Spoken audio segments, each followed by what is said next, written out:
যে যে নিম্ন আদালত যে কনভিকশন দিয়েছে যে 6 মাসের কারাদণ্ড এবং 35,000 টাকা জরিমানা, 25,000 এবং আর সাথে 5,000 30,000 টাকা জরিমানা, এইটাকে কখনো স্টে করা যায় না। এই ব্যাপারে আমরা আইনগতভাবে অবগত আছি এবং আমাদের দরখাস্ততে আমরা এই কনভিকশনের স্টে চাই না।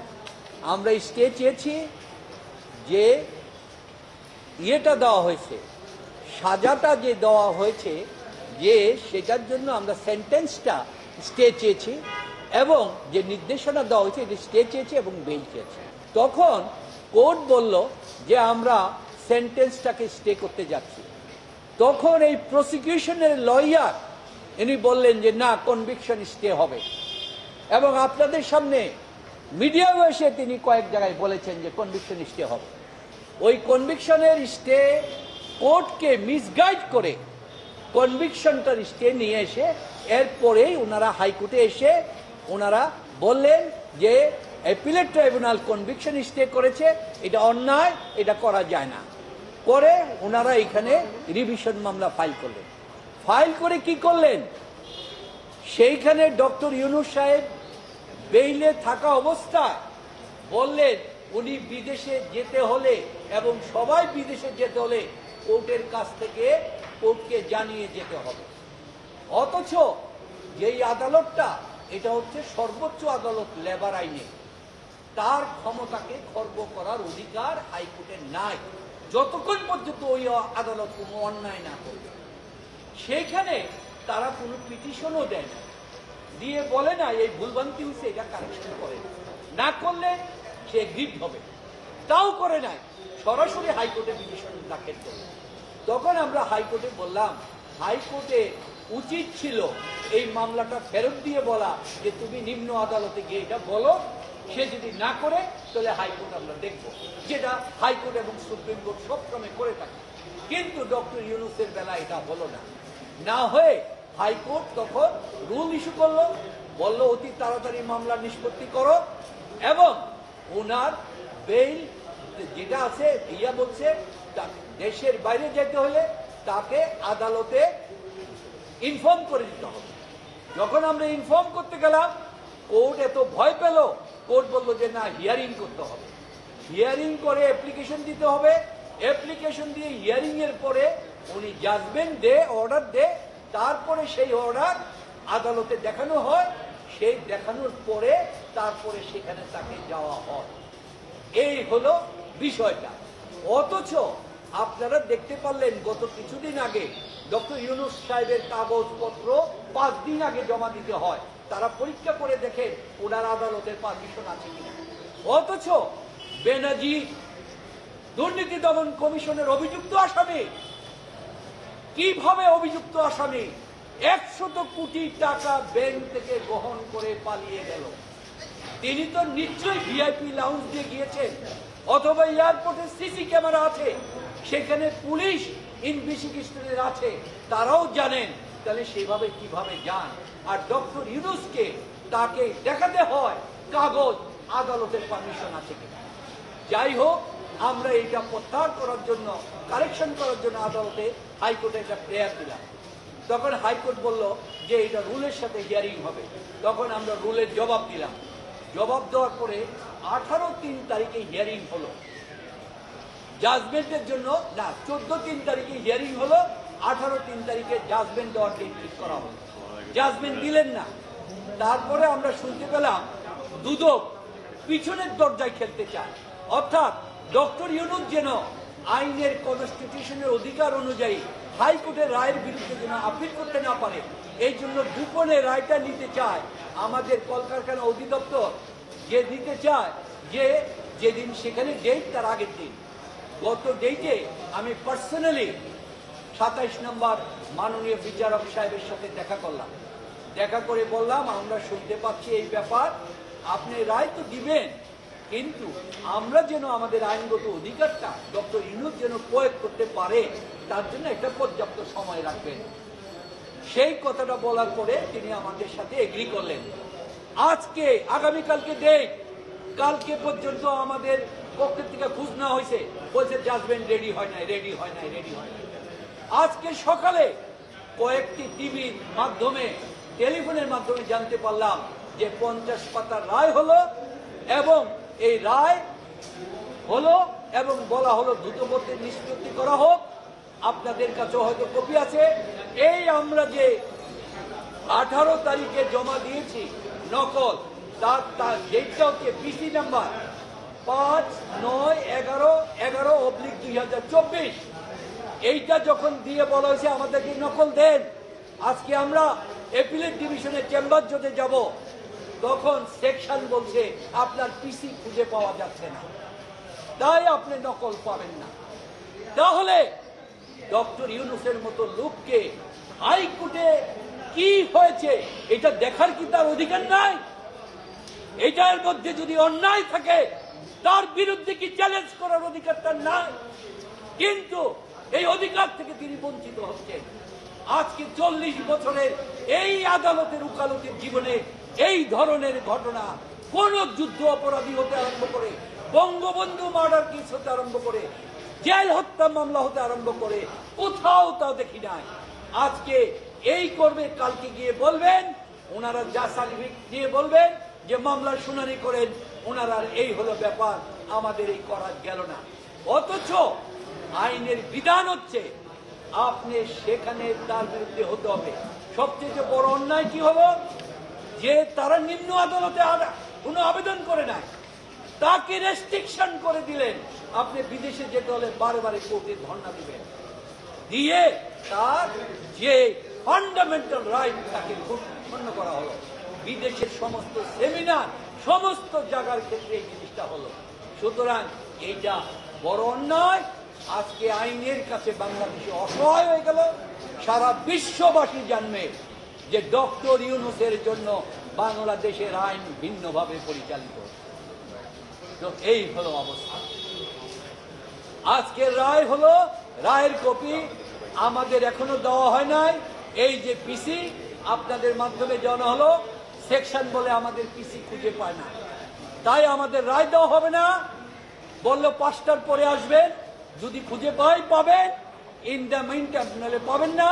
ইন দ্য মিনটাইম চেম্বার জাজ 12টার সময় এই সমস্ত কিছু হয়ে যাবে, সেখানেও আমাদের যাওয়ার কোনো অধিকার সুযোগ আর থাকলো না।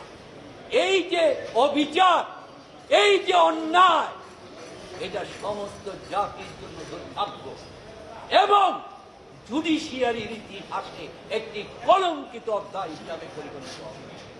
এই অবস্থার ভিতরে আজকে ডক্টর মোহাম্মদ ইউনূস, যিনি কালকে সমস্ত সেমিনার বিক্রি করে চলে এসেছেন, কালকে অনুপস্থিত থাকবেন।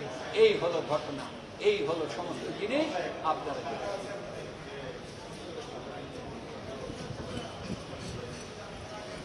আমরা তো সাজা স্থগিত চাই না, আমরা চেয়েছি যে সেন্টেন্সটা, কারাদণ্ডটা কখনো কোনদিন মৌকুফ হয় না যতক্ষণ পর্যন্ত খালাস না হবে।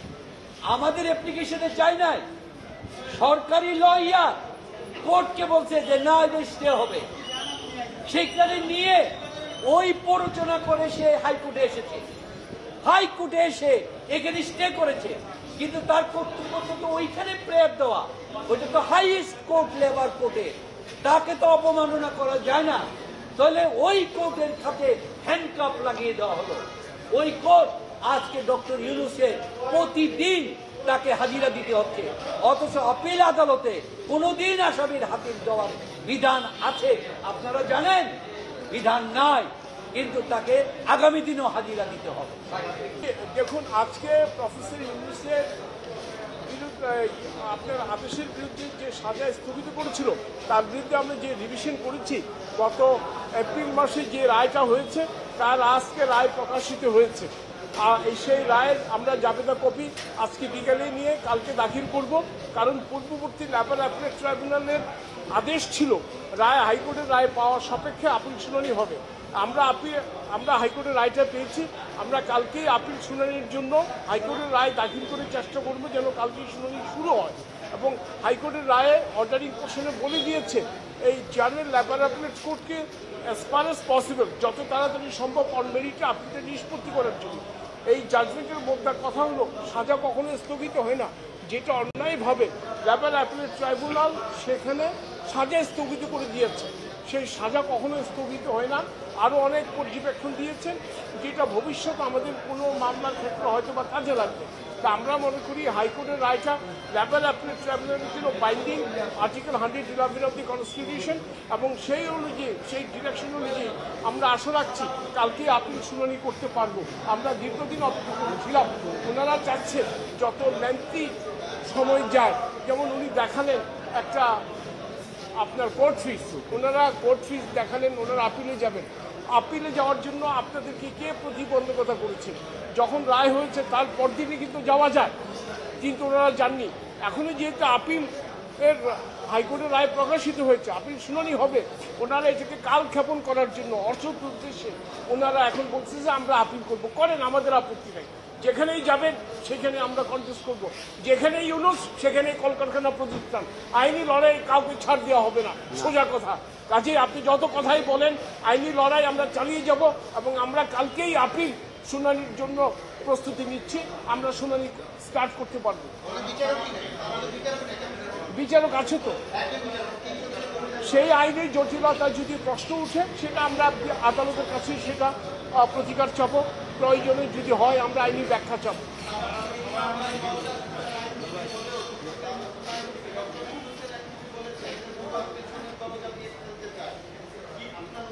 না, এটা উনি আসলে খেই হারিয়ে ফেলেছে।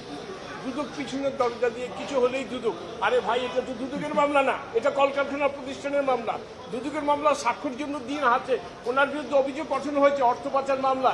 সেই অর্থ পাচার মামলা আপনি সাক্ষী দিয়ে কন্টেস্ট করে বেরিয়ে আসুন, আপনি আইনি যুক্তি দিয়ে সাক্ষ্য দিয়ে খালাস হয়ে আসুন। পেছনের দরজায় দুদক কেন? দুদক যা করেছে প্রকাশ্য করেছে, দিবালোকের মধ্যে করেছে। কাজেই সেটা আপনি ফেস করুন।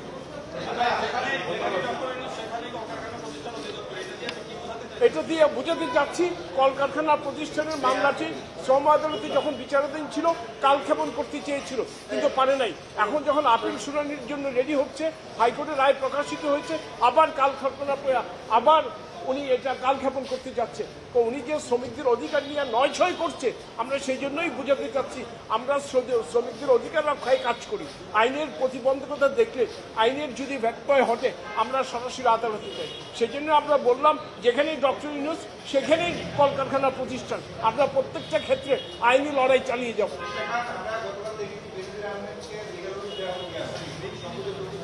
জি জি, মুকুল সোজা